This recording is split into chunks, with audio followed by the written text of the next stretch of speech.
बिस्मिल्लाहिर्रहमानिर्रहीम। अस्सलाम वालेकुम स्टूडेंट्स, कैसे हैं आप सब। बेटा आज हम चैप्टर नंबर 10 का लास्ट टॉपिक डिस्कस करेंगे जो कि है क्लास मैमेलिया। लेक्चर नंबर है हमारा 34। बेटा हमने फाइलम कॉर्डेटा की सुपर क्लास स्टार्ट की थी टेट्रापोड्स, जिसमें हमने अपने प्रीवियस लेक्चर में 3 क्लासेस डिस्कस की थी, एम्फीबियंस, रेप्टाइल्स और एव्स यानी कि बर्ड्स। आज हम जो डिस्कस करेंगे वो है क्लास मैमेलिया, जिनको हम मैमल्स के नाम से जानते हैं। क्लास मैमेलिया जो है, इसकी टर्म जो बनती है मैमल, ये लिनायस ने दी थी एनिमल्स को जिनमें नरिशमेंट ज़्यादातर मिल्क के ज़रिए होती है, वो मिल्क जो मदर की ब्रेस्ट से मिलता है उनको। तो टर्म मैमल यानी कि ये वर्ड मैमल जो है, ये एक लैटिन वर्ड से डिराइव हुआ है, जिसका लैटिन वर्ड है मैमा, जिसका मतलब है ब्रेस्ट। ठीक है, तो ये एक लैटिन वर्ड से डिराइव हुआ है। मैमेलियंस या जो मैमल्स हैं, ये हाईएस्ट ग्रुप कंसिडर किया जाता है एनिमल किंगडम का। हाईएस्ट ग्रुप मतलब सबसे एडवांस्ड है। और सबसे इंपॉर्टेंट एडवांसमेंट इनकी क्या है कि जो बाकी वर्टिब्रेट्स में नहीं देखी जाती, वो ये है कि इनमें ब्रेन की एवोल्यूशन और डेवलपमेंट हुई है, जो बाकी वर्टिब्रेट्स में नहीं है। उसके अलावा अगर हम एवोल्यूशन की बात करें तो मैमल्स जो हैं, they are evolve from reptilian ancestors. जब हम एक फाइलेटिक लीनेज बनाते हैं, जैसे हमने चैप्टर नंबर 1 में बनाई थी, तो उसमें हमने बर्ड्स के बाद मैमल्स पे एरो लगाया था। तो हम यहाँ पर थोड़ा सा करेक्शन करेंगे कि जो हमारे पास सीक्वेंस आया है इस चैप्टर में उस एवोल्यूशन के लिहाज से, तो बर्ड्स के अंदर क्योंकि सॉफ्ट बोन्स होती हैं वो जो प्रिजर्व नहीं होती हैं, तो बर्ड्स से हमें ऐसा अब तक कोई फॉसिल नहीं मिला जिस पे हम कह सकें कि बर्ड्स से मैमल्स एवॉल्व हुए हैं। नहीं, मैमल्स जो हैं वो रेप्टेलियन इंसेस्टर से इन्वॉल्व हुए हैं। उस इंसेस्टर का या उस रेप्टाइल का नाम है कोटलोसोरस। ठीक है, डायनासोर से मिलता जुलता है। अब ये हमें बेसिकली कैसे पता चला साइंटिस्ट को कि एवोल्यूशन जब हुई तो मैमल्स रेप्टाइल से इवॉल्व हुए। इनमें फॉसिल्स मिले थे, कह लें कि ईजीली अवेलेबल फॉसिल्स थे। उन फॉसिल से हमें पता लगा कि एवोल्यूशन जब हुई तो मैमल्स जो they are evolve from reptilian ancestors. जो फॉसिल्स अवेलेबल थे वो रेप्टाइल्स के फॉसिल्स थे, क्योंकि रेप्टाइल्स में हार्ड बोन्स होती हैं इसलिए वो प्रिजर्व्ड हो गए। अब जैसे कि बताया कि बर्ड्स में सॉफ्ट बोन्स होते हैं, इसलिए उनकी कह लें कि बोन्स जो हैं, सॉफ्ट बोन्स या सॉफ्ट बॉडीड ऑर्गेनिजम्स ज़्यादातर प्रिजर्व नहीं होते हैं। उनकी आप कहने की बॉडी जो बहुत जल्दी डिकम्पोज हो जाती है। तो मैमल्स के अगर हम एंसेस्टर्स की बात कर रहे हैं, तो मैमल्स के एंसेस्टर्स जो हैं ये ज़्यादातर रेप्टाइल्स के साथ सिमल्टेनियसली सर्वाइव करते हैं, सिमल्टेनियसली रहते थे जुरासिक टाइम्स थे, जिसकी वजह से इनमें जितने भी हम कहते हैं कि एवोल्यूशन की जो पॉइंट्स देखे गए हैं, उनमें यही कहा गया कि बहुत सारे रेप्टाइल्स जो हैं वो मैमल लाइक रेप्टाइल्स हैं। क्यों? क्योंकि उनमें कुछ मैमल्स का साइज़ जो है वो रेप्टाइल्स का साइज़ जो है वो माइस की तरह का था। कुछ ऐसे थे जो दरख्तों पर रहते थे लाइक मैमल्स। सो इसलिए जो अर्ली रेप्टाइल्स जिनको मैमल्स लाइक कंसिडर किया गया था, उनको वेरानोपी कहा जाता है। ठीक है, ये ज़्यादातर हमें इनके फॉसिल्स जो हमें टैक्सस से मिलते हैं। उसके अलावा अबाउट 5 ग्रुप्स ऐसे हैं मैमल लाइक रेप्टाइल्स के जिनमें मैमेलियन लाइक कैरेक्टर्स डेवलप हुए हैं, और वो सब के सब जो हैं दे वर 50% मैमल्स। सो मैमल्स किस पीरियड में डोमिनेंट हुए थे? The period was Cenozoic period. Cenozoic period कौन सा पीरियड है? ये हमने जियोलॉजिकल टाइम में देखा था। ये जियोलॉजिकल टाइम का एक सीक्वेंस आता है जिसमें आप इस पीरियड का नाम लेते हो। जनरल कैरेक्टर्स ऑफ मैमल्स की अगर हम बात करें तो जितने भी हम मैमल्स की कैटेगराइजेशन करते हैं, क्लासिफिकेशन करते हैं, उनमें जनरल कैरेक्टर्स अगर हम देखें तो ये एक आपके पास एक शॉर्ट क्वेश्चन है बेटा, इसको अपने शॉर्ट क्वेश्चन के तौर पे तैयार करना है कि हेयर और मेमोरी ग्लैंड्स की डेवलपमेंट हुई थी। हेयर की फॉर्मेशन का मतलब क्या है कि जैसे हमने पीछे स्किन के ऊपर हमने स्केल्स के नाम पढ़े फिशेस में और बहुत से एनिमल्स में। मैमल्स में स्केल्स की जगह हेयर्स प्रेजेंट होते हैं और ये इंसुलेशन का काम करते हैं। इंसुलेशन मतलब हरारत को रोकने वाला, यानी कि टेम्परेचर रेगुलेशन इनमें होती है। तो बाहर के टेम्परेचर का हमारी बॉडी के या मैमल्स के इंटरनल बॉडी टेम्परेचर पर इफेक्ट नहीं हो सकता, क्योंकि मैमल्स जो हैं वो अपने बॉडी टेम्परेचर को रेगुलेट कर सकते हैं। उसके अलावा इनके अंदर मेमोरी ग्लैंड्स प्रेजेंट है। मेमोरी ग्लैंड्स जो हैं वो यंग वंस की नरिशमेंट के लिए होते हैं, मिल्क प्रोवाइड करते हैं। उसके अलावा सेकंड कैरेक्टर क्या है, इनमें डायफ्राग्राम बनता है। Diaphragm it's a sheet of muscle, और आप इसको मसलर शीट कह सकते हो, जो कि बाकी किसी आप कह लो कि प्रीवियस ग्रुप में हमने इसका नाम नहीं पढ़ा। मस्कुलर शीट यानी कि डायफ्राग्राम जो है ये हमारी चेस्ट कैविटी को हमारी एब्डोमिनल कैविटी को अलग करती है, सेपरेट करती है। उसके अलावा लोअर जॉ की अगर हम बात करें तो लोअर जॉ जो है वो एक बहुत बड़ी बोन से बना हुआ होता है, और ये बोन डायरेक्ट हमारी स्कल के साथ आर्टिकुलेटेड होती है, यानी कि हमारी खोपड़ी के साथ जुड़ी हुई होती है ये। उसके अलावा मैमल्स में एक्सटर्नल ईयर यानी कि पिन्ना प्रेजेंट होता है। मिडल ईयर है जो कि ट्यूब लाइक है। उसके अलावा इंटरनल ईयर में 3 बोन्स की एक चेन प्रेजेंट होती है। वो 3 बोन्स के नाम आपको शॉर्ट क्वेश्चन में पूछे जा सकते हैं, इनकस, मैलियस और स्टेप्स।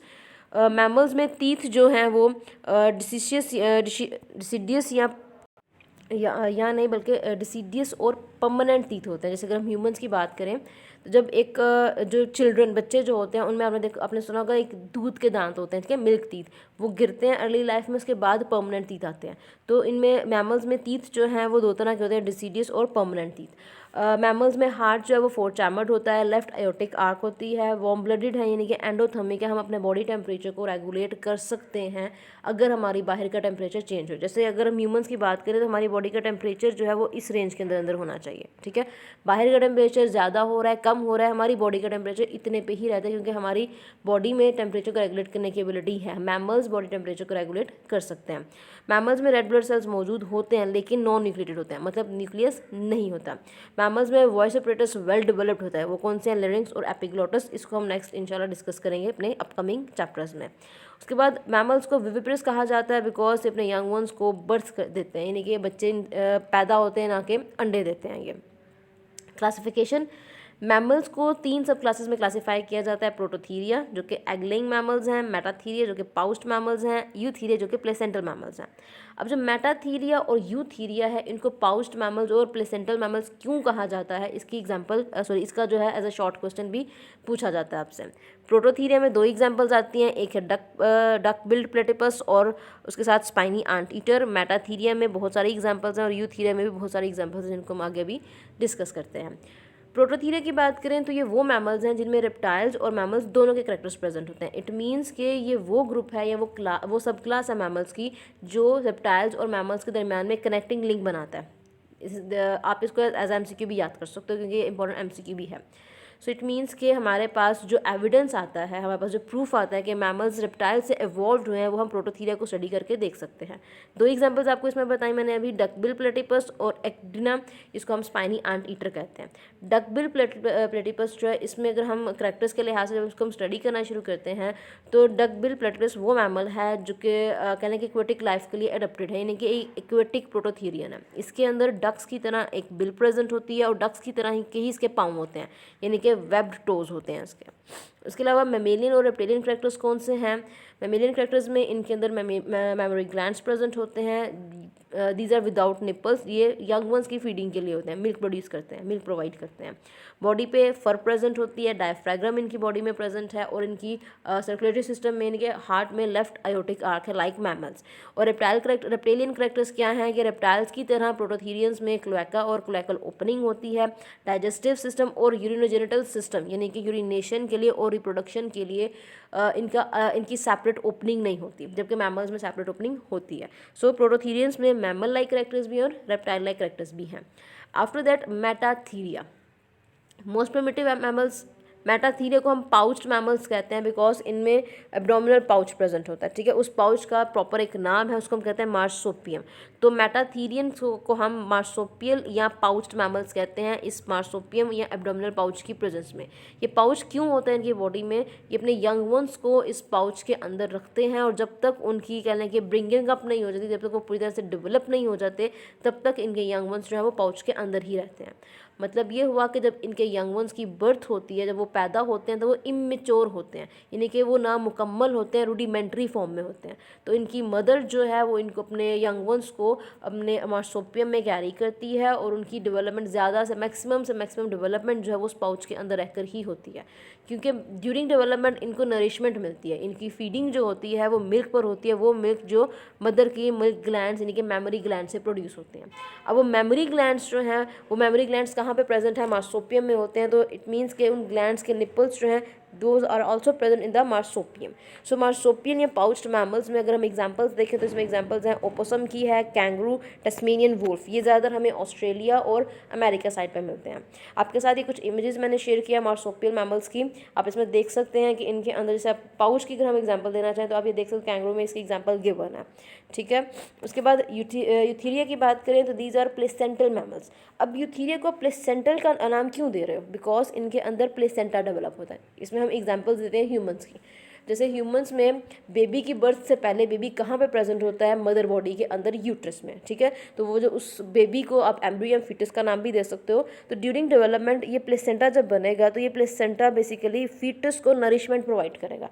मदर जो भी ईट करेगी, जो भी फीड करेगी, वो सारी खुराक जो है वो फीटस यानी कि उस बेबी तक जाती है थ्रू प्लेसेंटा। सो ये नरिशमेंट करता है। सेकेंडली इसका एक एंडोक्राइन फंक्शन भी होता है। वो क्या है कि ये बहुत सारे हार्मोन्स प्रोड्यूस करता है। एंडोक्राइन का मतलब यहाँ पे हार्मोन्स का है। प्लेसेंटा मैक्सिमम से मैक्सिमम यानी कि ज़्यादा से ज़्यादा नरिशमेंट जो एक डेवलपिंग एम्ब्रियो को मिलती है वो प्लेसेंटा के थ्रू ही मिलती है। जैसे ही आप कह लें कि उस फीटस की डेवलपमेंट कंप्लीट होती है inside the mother body uterus में, जब वो पूरी तरह से डेवलपमेंट कंप्लीट हो जाती है, एक इंडिविजुअल डेवलप हो जाता है, देन उसकी बर्थ होती है। तो इट मीन्स के ह्यूमंस जो हैं, यूथेरियंस जो हैं, ये भी विविपरस ही हैं, यानी कि ये बच्चे, इनसे बच्चे पैदा होते हैं, ना कि ये अंडे देते हैं। मैक्सिमम मेमेलियन कैरेक्टर्स यूथेरिया में पाए जाते हैं, लेकिन कुछ यूथेरियंस ऐसे हैं जिनमें हेयर्स जो हैं वो थोड़े से मॉडिफाइड हैं स्केल्स में या स्पाइंस में। इसमें एग्जांपल आती है पेंगोलिन की और पार्कोपाइन की। ये एज आप कह सकते हो एज एन इम्पॉर्टेंट MCQ भी आपसे पूछा जा सकता है। यूथेरियंस जो हैं these are very successful group. Successful group क्यों है? बिकॉज हम ये भी कह सकते हैं कि जो मैमल्स स्पेशली यूथेरियंस जो हैं ये हर तरह की हैबिटेट में आपको मिल सकते हैं। हर तरह की हैबिटेट का मतलब क्या है कि ये आपको लैंड पे भी पाए जाएंगे, लैंड पे भी आपको मिलेंगे, आपको फ्रेश वाटर बॉडीज़ में भी मिलेंगे, आपको मेरीन वाटर बॉडीज़ में भी मिलेंगे, यानी कि समुंदर में या ओशंस वगैरह में भी ये प्रेजेंट होते हैं।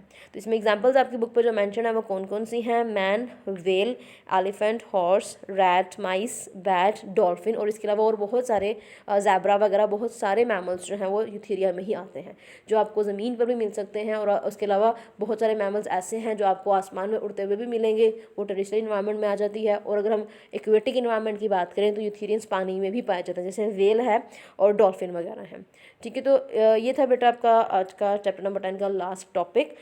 मैमल्स को आपने शॉर्ट और MCQs के लिए बहुत अच्छी तरह से तैयार करना है, बिकॉज इसमें बहुत सारे शॉर्ट और MCQs की स्टेटमेंट्स बनती हैं। जैसे पहली जो कह लें आपकी स्लाइड थी टॉपिक जहाँ पे एवोल्यूशन आपने पढ़ी है, उसमें से बहुत सारे MCQs बनते हैं, बहुत सारे शॉर्ट भी बन जाते हैं। तो इसलिए इस पूरे टॉपिक को अच्छी तरह से MCQs और शॉर्ट के लिए बेटा तैयार करना है। थैंक यू क्लास, अल्लाह हाफ़िज़।